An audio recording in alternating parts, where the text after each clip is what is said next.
Why the hell am I building this? I mean, what is it for? Am I just crazy? The answer to those questions are in this video, at least most of them. I just thought it was time to give you an overview of the design.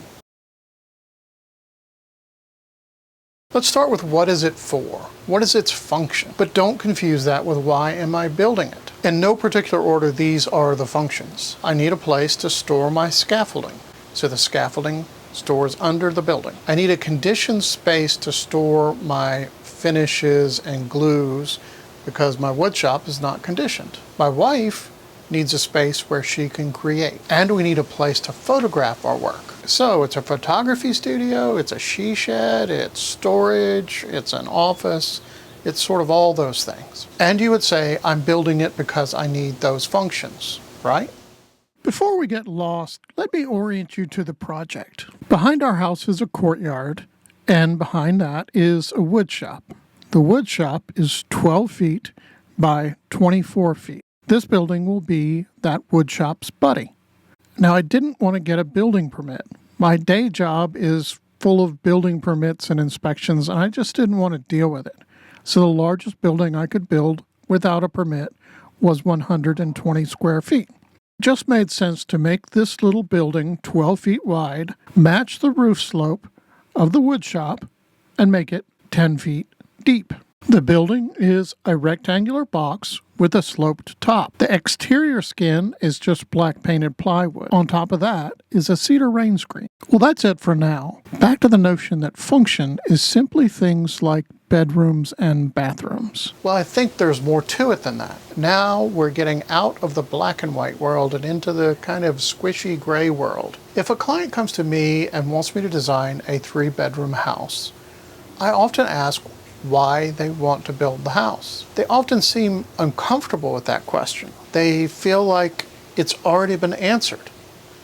They want to build it because they need 3 bedrooms. But that's not it, or that's not all of it. If we dig around more, we find more motivations. Maybe they want to get away. Maybe they want a place to gather with family. Maybe they want to be alone with their thoughts. Maybe it's all of those things. Knowing these motivations helps me make a better house for them. And this tiny building is no different. So let's get into some specifics. Why is there a permanent ladder? Well, I have to get up on the roof and sweep off leaves, and that makes that task a lot more enjoyable. And I just enjoy including utilitarian objects in my designs.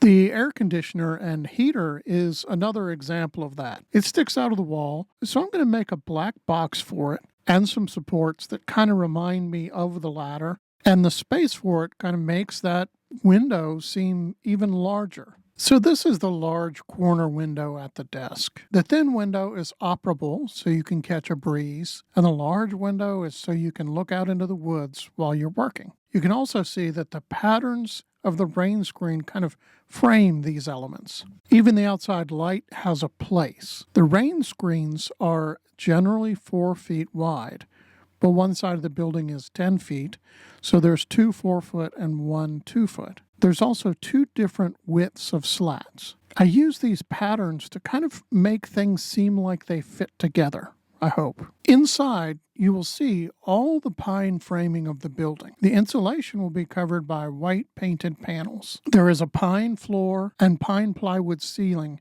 in between the rafters. I haven't finished the furniture design yet, but I know there will be 3 storage cabinets and 1 desk. And of course, there will be a chair.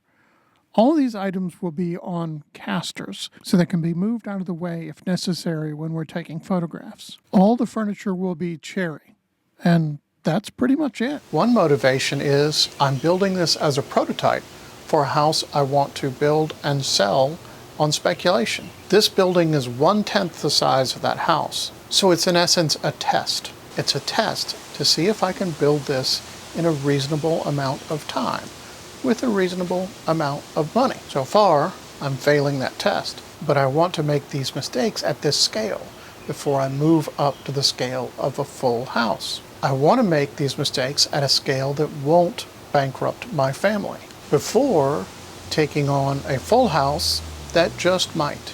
In general, I want to see if I can do it. We did this 25 years ago when I built our house. But there were some dark times in that build.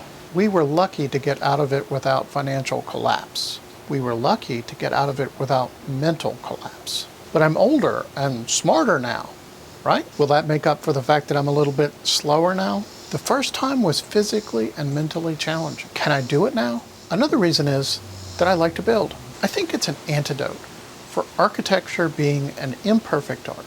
Some would say architecture is a service and not an art. I think both of those are true. But the reality is I pour my heart into designs that I have little control over beyond my drawings. Many buildings don't get built at all.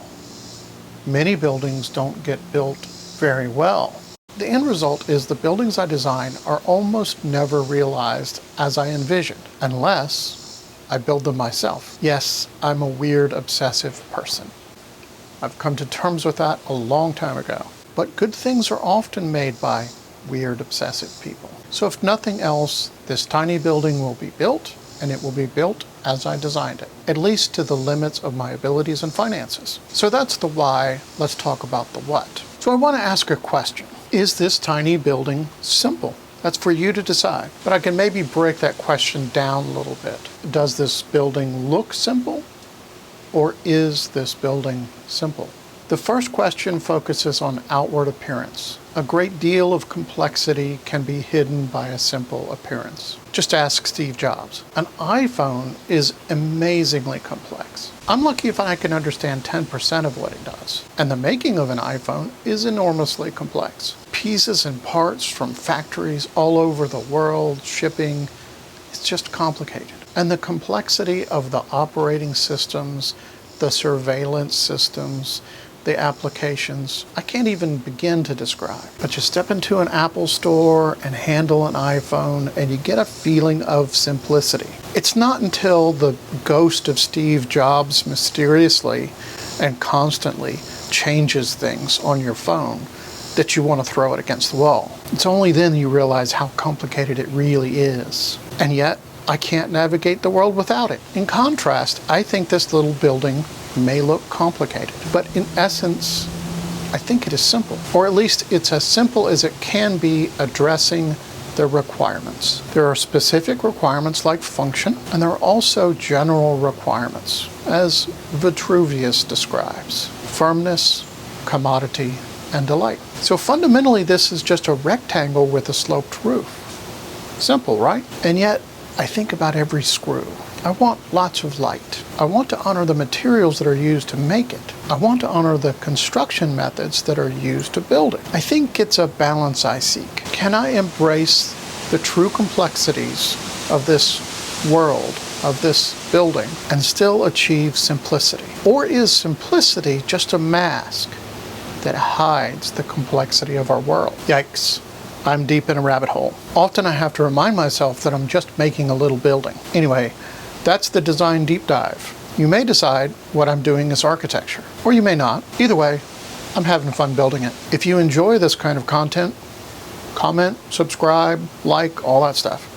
Cheers.